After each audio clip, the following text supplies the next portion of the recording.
और जब वो उसके घर जाता है, उसके बाद वहाँ से वापस लौट कर आता है तो अपनी माँ को रोते रोते ये बताता है कि माँ मैं बहुत टॉर्चर हो रहा हूँ। अच्छा, लड़की बोलता था कि मैं टाइम पास कर रहा हूँ, लड़का से 5 साल से प्यार कर रहा था। 27 तारीख को पेपर देने बाद वो लड़की वाले वहाँ लोग घर बुलाए, घर बुला के मेरे लड़का को क्या बोले क्या नहीं पता नहीं, बहुत धमकी दिए। उसके बाद उसके साथ बीच में कुछ हुआ घटना, वो लड़की कुछ बोल दी उसको कि मैं तेरे से नहीं करती, तेरे साथ टाइम पास करती हूँ, मेरे साथ कुछ और बंदा है, मेरे साथ कोई और आ गया है। 12 अप्रैल को ये सामने आता है कि उसकी मौत हो चुकी है, अब वो जिंदा नहीं है। कैसे लग रहा हूँ मारा गया, लड़का मरना रहता तो घर पे ही मर जाता, नहीं तो जाते जाते ही मर जाता। मैं मना करने से भी मेरे को फ़ोन कर करके टॉर्चर कर रही, तू ही मेरे को चाहिए, तू आ गए मेरा घर, तू नहीं आएगा तो मैं फांसी लगा के मर जाऊंगी करके बोली।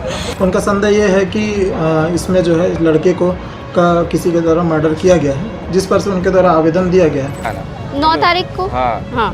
फिर हम लोग उसको लेने जा रहे थे, उसके बाद हम लोग को पता चला कि वो आई नहीं, उसका फ़ोन ही बंद हो गया। अभी जो है डिटेल जब हम लोग जांच करेंगे तब उस पर निष्कर्ष में पहुंचेंगे कि किस कारण से ऐसा घटना घटित हुआ। वो नहीं रहा यहाँ से इस दुनिया में, उसी रात लड़की वालों ने पहले कंप्लेन किया।